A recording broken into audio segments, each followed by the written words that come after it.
Imagine you're sitting at the kitchen table watching your mother ask your father for money to buy groceries.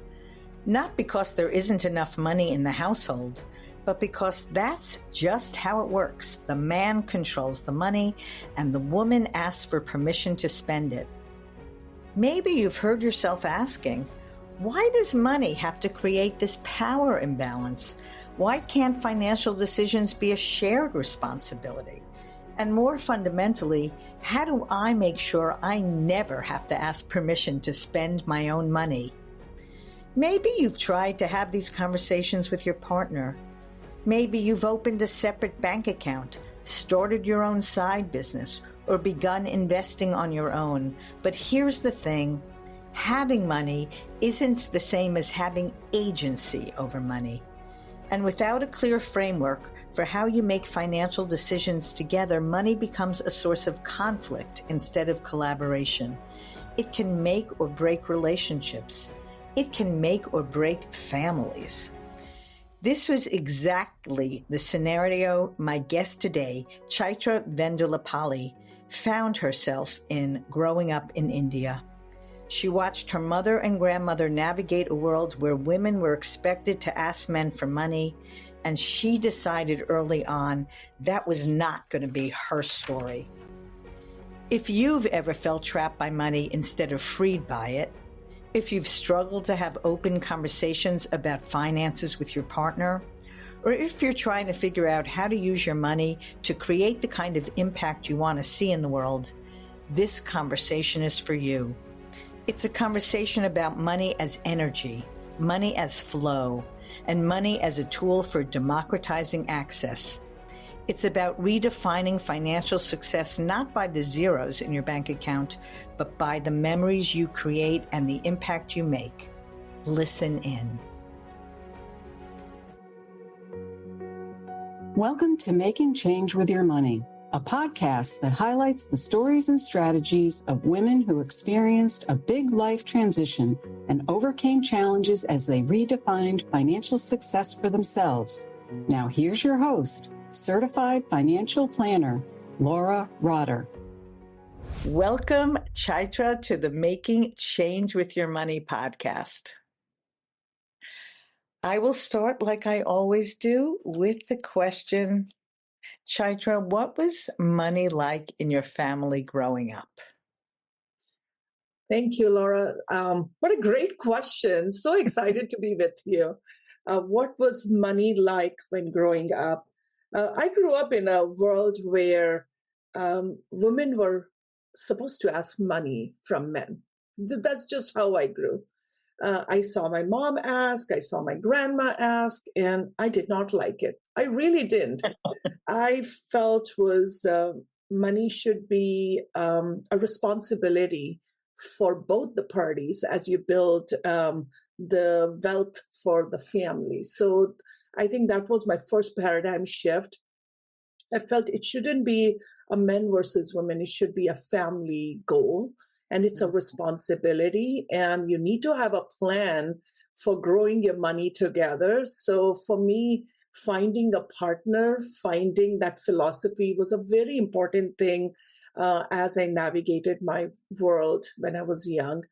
So I would say is like, when I saw that, I didn't like it. So I always wanted to make sure I have money in my pocket so I could invest where I wanted to invest.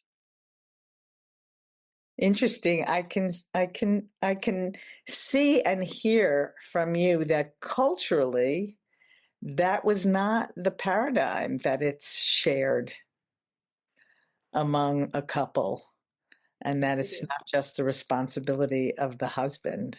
Exactly.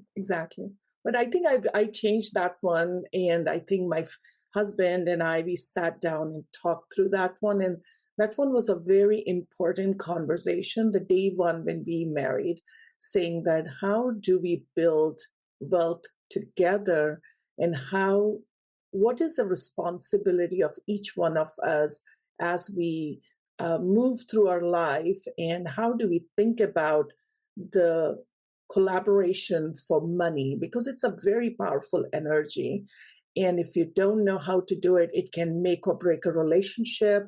It can make or break the families. So we were very thoughtful in addressing that one from the day one we married. So it was such a best decision and a best conversation we had as a family, as a couple, and now we are having with our kids. So I love that. I'm curious, Chaitra, since it wasn't modeled for you, and it sounds like you did it at a relatively young age. I don't quite know how old you were when you got married. How did you go about doing it? I think it was, I would say it was a luck in my favor. My mom used to attend kitty parties when I was young. So there was a lady who used to sell handkerchiefs to all these women, and beautiful handkerchiefs. And one of the things I saw was a confidence she had about this whole product that she was able to bring for these women at the kitty party, because these handkerchiefs were very personalized. So as I was curious, I went and asked her, and I was like curious. She said, "Do you want to work for me?" I was like, yes, I would love to work for you. And as she taught me some of the basics, and once I got the money in my hand, I was 8 years old.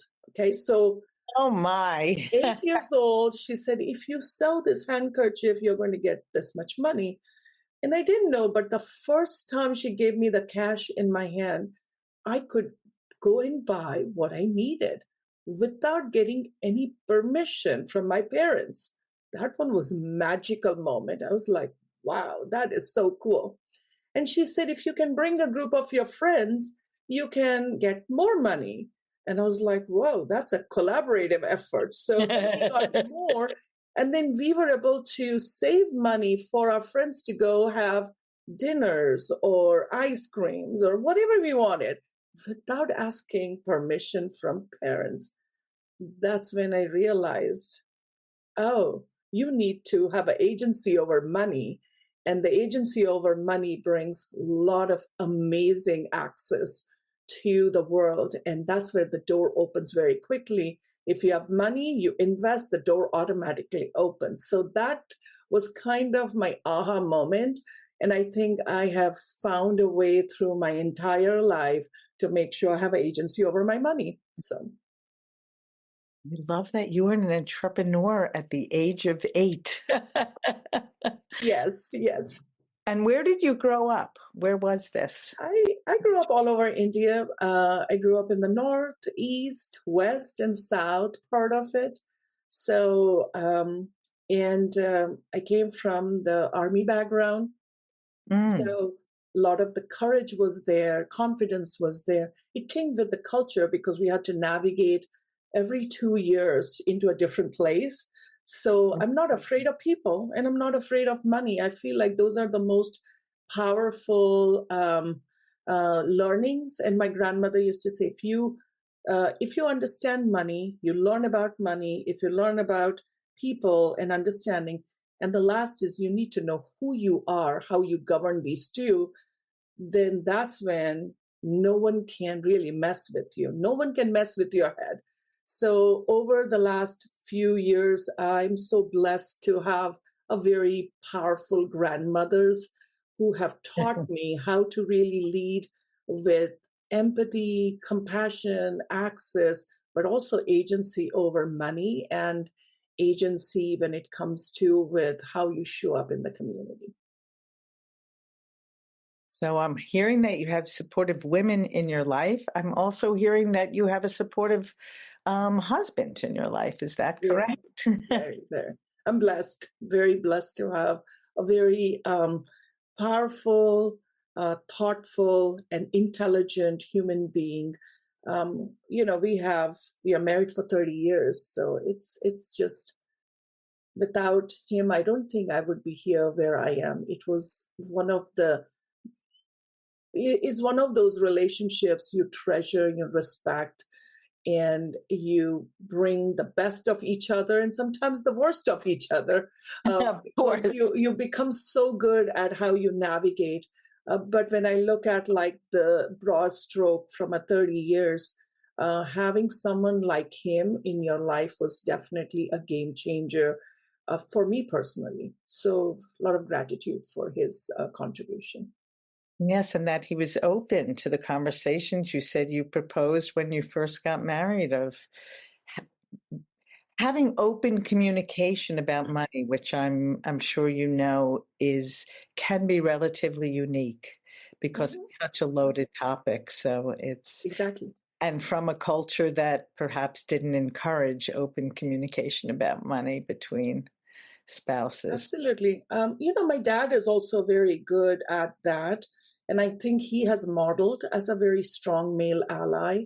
He would always have like a spending bucket for my mom. He would never ask how you spend, what you spend, but I've seen, but my mom still would ask for it because she was not taught the skills of how to have an agency over money.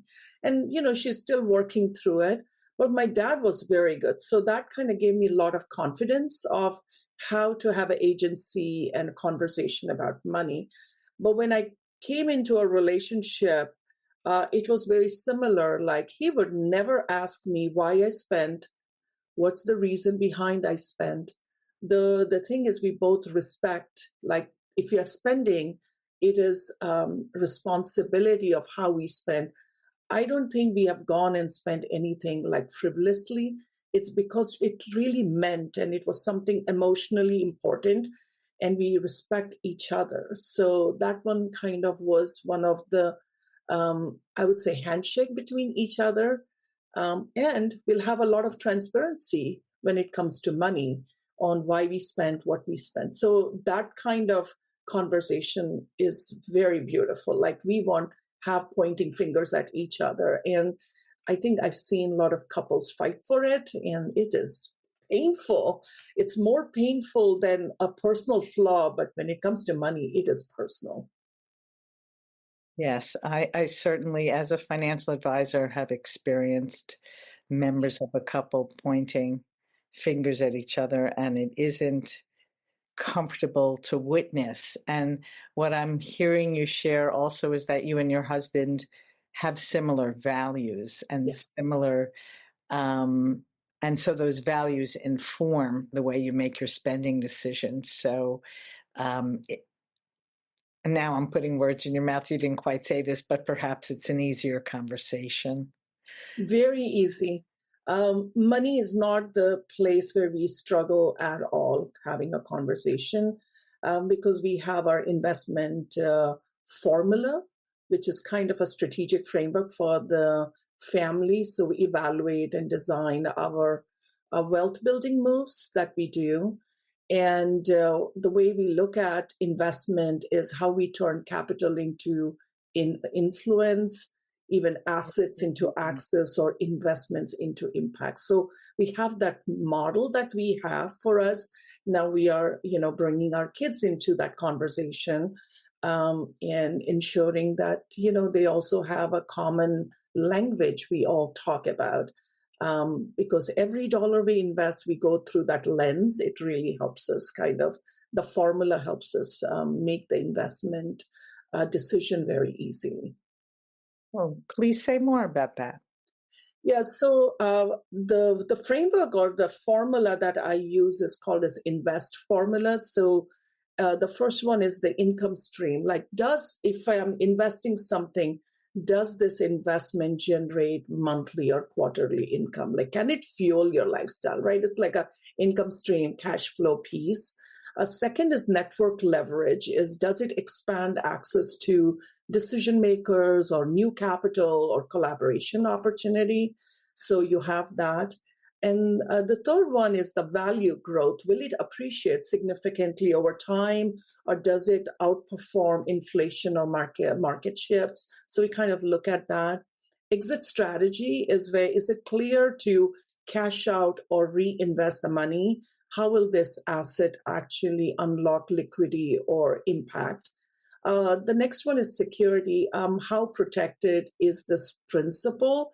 So what's the downside protection versus during the economic shocks or what we are going through. Is there any security or preservation of the cash? And then the last one is the tax efficiency. So we look at, does it offer tax deduction, deferrals, or any other advantage? So can we reduce our taxable income? So we kind of look at all those levers, and then we start to kind of look at anything that comes in, any asset class, whether it's Bitcoin, real estate, gold, or angel, or whatever, from when we are diversifying, we kind of score against each one of the areas. And what it really helps us say, yep, this is important. It's in the right quadrant. We need to balance this one out. And we have a common language to have a discussion rather than, no, we don't want to invest. No, we don't want to do this. So this kind of helps us kind of look at with a very clear lens. And then we also have priority on, right now, cash preservation is high on our priority list. So we think about it. The second one is network leverage. So are we putting investment for the network or working with the network? So we are supporting communities right now. So if there are projects or things that requires public-private partnerships and the investment needs to go in, whether it's capital funding or whatever that looks like. And third is income stream. Can we really think about, lifestyle? And is there anything we need to think about what the monthly and quarterly income looks like? So that's kind of our invest formula looks like. Wow, very, very process-driven. Yes. Chaitra, you used the term impact several times. Yes. Can you define what that means to you and your family? I would say we look at the money as an energy, right? I'm an electrical engineer, so I think about money as an energy. So if input and output are very important. So if money is energy, so then investing is how we direct that energy to build the world we want to live in. So when I'm looking at impact, it's people and infrastructure and access to people to transform and become the real leaders and icons they were supposed to be. So sometimes it may be access to funding may be important one, or access to thought leadership, or access to a job, like whatever it's required, really getting from point A to point B for the person, how fast we can accelerate that for them. So it's very important. So I like my friends to generate wealth, open up doors for investment opportunities and do it very thoughtfully, because I have identified this is as a very unique asset class, and you should consider, even if you don't invest, you should learn about it so that you are with the right set of people and you're growing, because women need agency over their money, and today they don't. And there is education, but very little education on how you invest effectively. So even when I'm running a business or being on the board, I'm really bringing very thoughtful goals to the table. Is the people need to get access to something, and can we accelerate access for them, whether it's tech, money, community, jobs, deals, whatever that looks like, so that when you look back 10 years from now, you say, well, we made a difference. We made a big difference. So what I'm hearing you say is using the term invest broadly. Of course, invest your money, but also invest your expertise, invest your time. Exactly. In helping. And I'm also hearing, at least in that last answer, in specifically women-owned businesses or ventures. Sure. And I'm also hearing, I don't know how, exactly how much is a percentage, but that you're open to having a proportion of your investments in private, less liquid ventures. It is. Let me give you some examples as people think about it. The place where I live, we did not have a community place. So I joined the board of YMCA and we did a capital campaign. Not only I invested, but we also raised the money for building a YMCA community center. That's a integral asset for our community. Now, thousands of families go there, and you see when you go walk in, people are, having, great time, they're working out, and you made a difference, right? So that one was kind of a good investment. It didn't take a lot, but collectively we were able to do it. It was a public-private partnership. Last year, we led a film fund for Hollywood. So we said, let's bring all my friends together. Let's invest in a Hollywood movie because it was a very unique asset class, because we wanted to see the stories that does not come to life. So we invested in filmmakers so they could bring those movies into market. And as part of it, we also developed the AI storyline of what does it mean from Hollywood or entertainment world and the tech world. What does that story look like from an AI perspective? Is it a threat or it's not a threat, right? So that's kind of a unique one. Right now, I'm working on a historic project around the Microsoft 50th celebration, so we can archive all these amazing stories when women democratized computing access. That is a unique project, a historic, like I would say, historical project, or like I'm acting like a historian, and that one will be extremely valuable. So when people look into 50 years from now, they say, oh my God, these were the women who democratized access to PC, personal computing, cloud, and quantum, and AI, and Bitcoin, whatever they did. But they all did it through community, and there was a thread line on significance and how they went about it. So that's kind of how I think about investments. Yes, we can always, grow our bank number, but then investment should also be fun at the same time, where you can sit down, have a great conversation, break the bread together with your friends, and invest. When you're investing together, you become very deep friends because you can talk about money with confidence. You are not the sum of your earnings.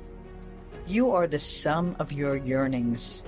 If you're ready to use wealth to create more freedom and flexibility, let's align your finances with what matters most.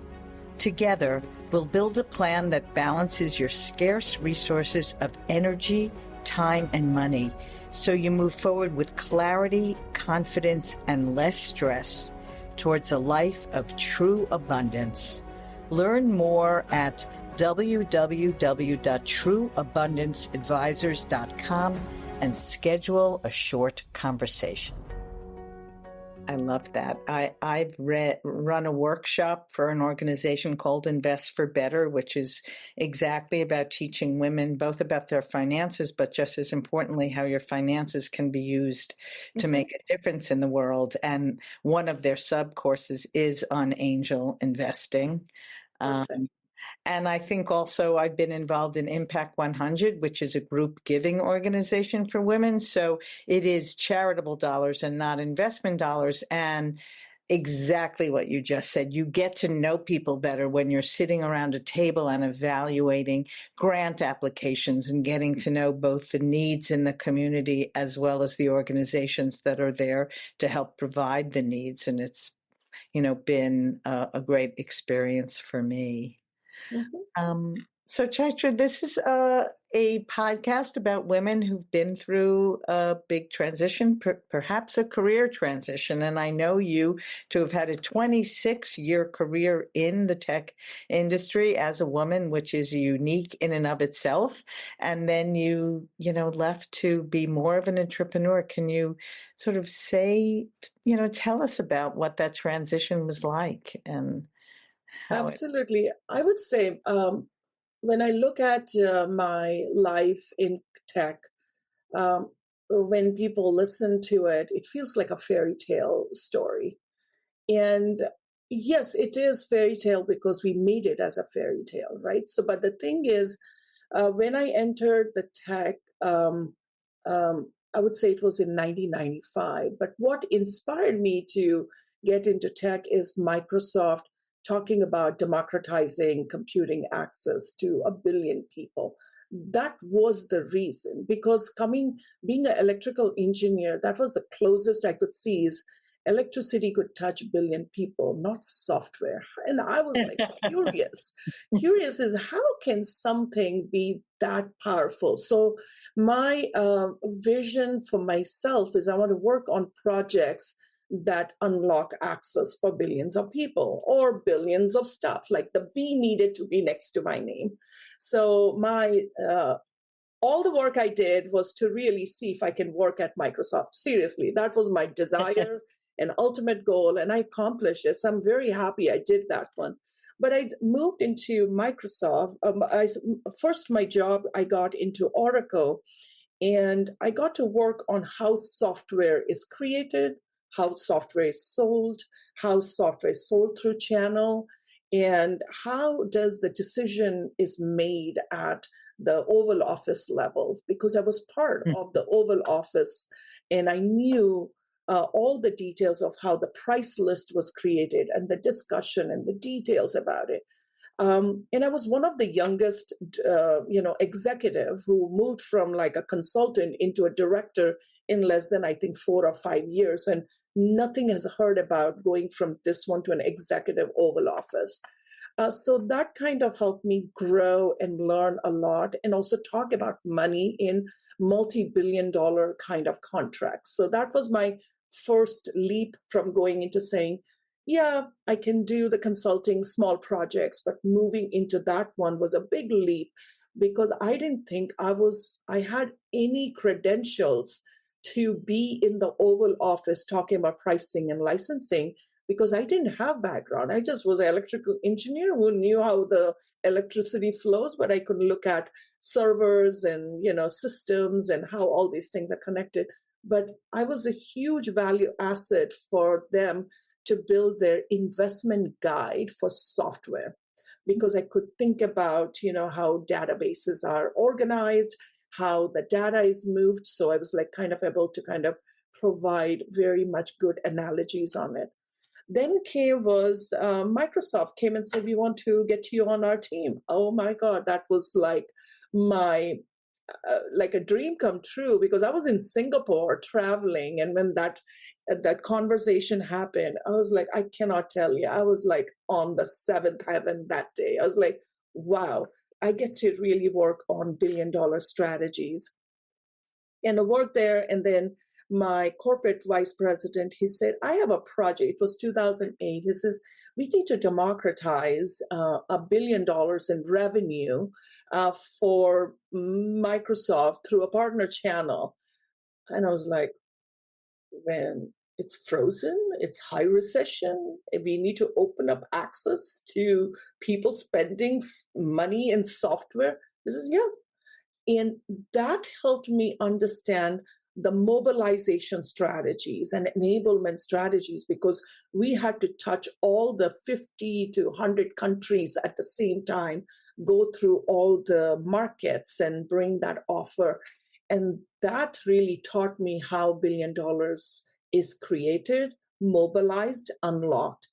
And so I've been in the channel for a long time, so I kind of have a very good idea. And then came cloud marketplaces. That one was a breakthrough in the tech industry because consumers were already using Amazon. Like now, cloud consumption could happen through marketplace. And at that time, it was kind of more of a decision to move into an entrepreneur world because it was a couple of life events with mom's health, my health, and the growth in the company. It's kind of like multiple things coming. So made a decision to leave Microsoft and become an entrepreneur.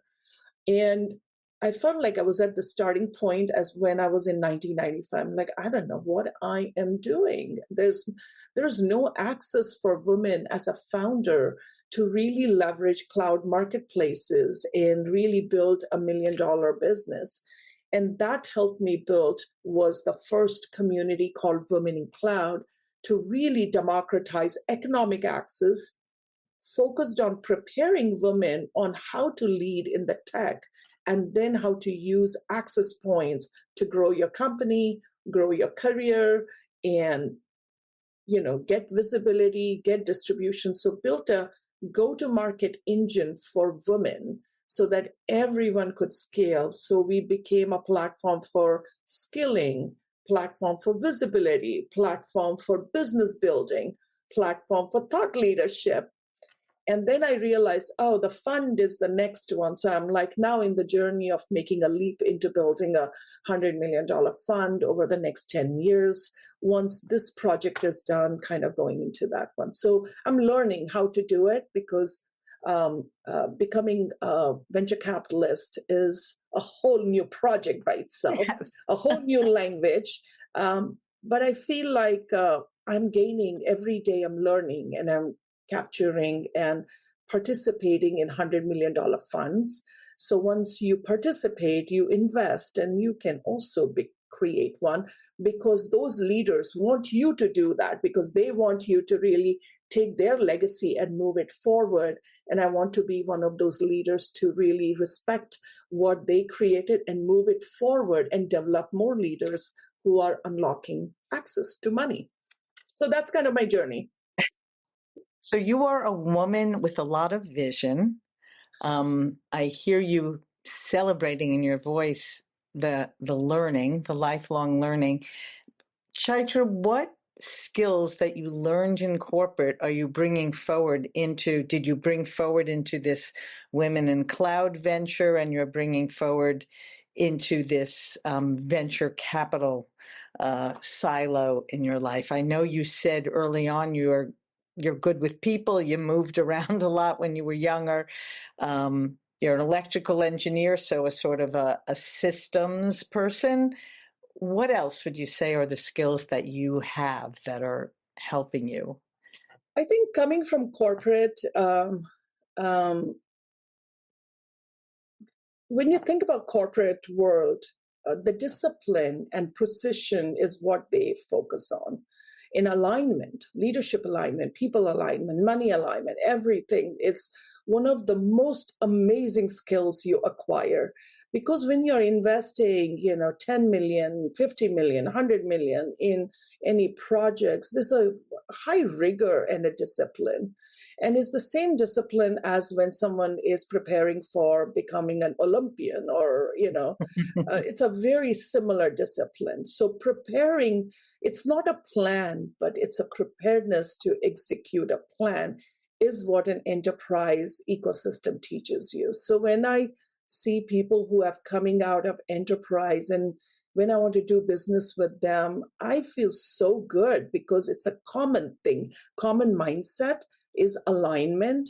They understand how to go about it, and the respect for bringing everybody together is very much in alignment. So I think that is where I would say you actually have an iconic preparedness mindset you bring to the table, and the alignments that you do with people and money and self all happens really well. And I think that's why the enterprise skilling has really helped me do whatever I'm doing right now. So thanks to all the work I've done in the past. So my listeners might be listening to you and say, well, I want to build something and create financial security. What advice would you have for them of some practical steps to think about taking? First is you need to learn how to cut the check for anything that you believe in. If you can give a check to anyone or cut a check for something that matters, then it's very hard for someone to cut the check for you because it's the same thinking that they're going through. So if you know how to cut the check for the cause you want to move forward, then you will make happen. So if access is important, do it. If it is your own personal reason of why the world needs to be better, go ahead and help a community right away. And then also have your investment lens and a framework defined so that you know exactly how to invest and have an agency over your money. So if you can have an agency over money, you're unstoppable after that. So hopefully this particular conversation will help you unlock that agency in you. And what I'm hearing you say also, the agency doesn't only come from actually having the money in your bank account. It's as much a sense of emotional Yes. agency. So the willingness Yes. to write the check, because Yes. it could be scary. It is. Certainly, I've made my first angel investments this year, and dipping my toe into funding causes that aren't necessarily liquid and aren't necessarily going to work. But they are causes I believe in, one for the climate, one for women in general, and so the willingness to write those checks, you're right, is empowering, and saying, I have the funding, and encouraging others to do that as well. Yeah, that was probably the best advice my grandmother said, is if you want to change the world, give the first check to that particular community and see how they go about it. They may not use it correctly, or they may use it well, but your job is to unlock access to the change you need, and you need to write the check. So that is helpful. I am hearing throughout our conversation, Chaitra, that democratization was a word you used a lot. Access is a word used a lot. Having, I guess, been someone who saw lack of access to communities, and I love that you're living out your mission. As someone who stepped away from what sounds like quite a successful corporate life to take a different path, I do often like to ask the question as we get towards the end of our conversation: how did you redefine financial success for yourself? Oh, Laura, that's a beautiful question. And I think I want to give a credit to Tim Ferriss. I was reading his 4-hour work week, and there was one thing he talked about, reading the book. He talked about something around $1 million mindset planning. And I was like, that is so interesting. He said, it's not about having $1 million in the bank that makes you feel like a millionaire. It's set of things that you do that makes you feel like you are a millionaire. And I was like, that is interesting concept. And he had an exercises, write down all the things that makes you feel that you are a millionaire. Like I like to travel business. It's just a kind of a one. I wrote it down. I want to have really good dinners with my kids at a very nice restaurant once a month. I wrote it down. I would love to hang out with my friends and go and do an experiential trips. I should be able to invest $50,000 a quarter for something that matters. I kind of write down all those things. Then I said is how much cost it will take to really achieve it. And I was very surprised. It was less than 200,000 when I did that analysis.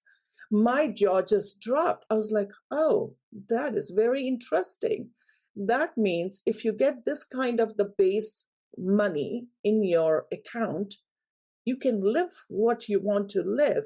And anything you make more can be invested back into the society, and you can start creating the impact. And that particular $1 million mindset planning work, I would say, was a breakthrough for our family. Now we live like that. We experience life like that.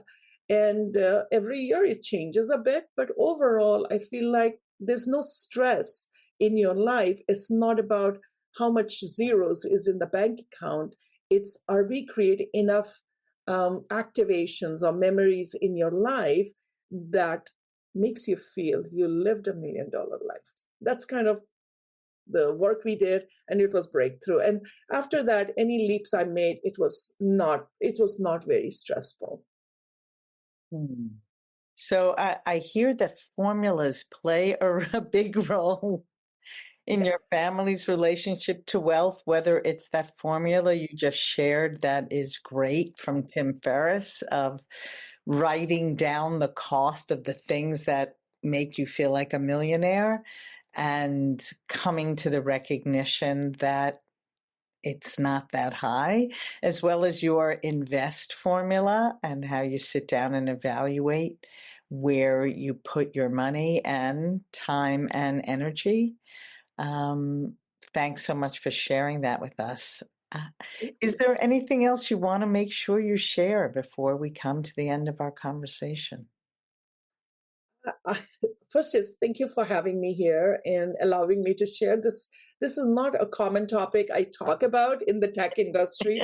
People never ask me about money. They don't. They always ask me about how do I build my, leadership profile, or I need access to build my company. But no one does ask is, how do you think about money? It's one of the favorite topics. I can talk for hours because it's one of my favorite topics. I read a lot about money. I spend a lot of time about understanding that particular energy as a source. So if you're all listening, one thing I can say is if you had like that $100 right now, how would you divide it into fun, future, and giving? Think about it. And then you add increments of $100 because now you get to find your ultimate answer, and you'll be so happy that money is a source of energy and a positive source of energy because it can create fun, it can help you define your future, and you can give for the causes that matter to you. Beautiful, beautiful. You're really emphasizing money, as you said, as energy and as flow. It's meant to flow.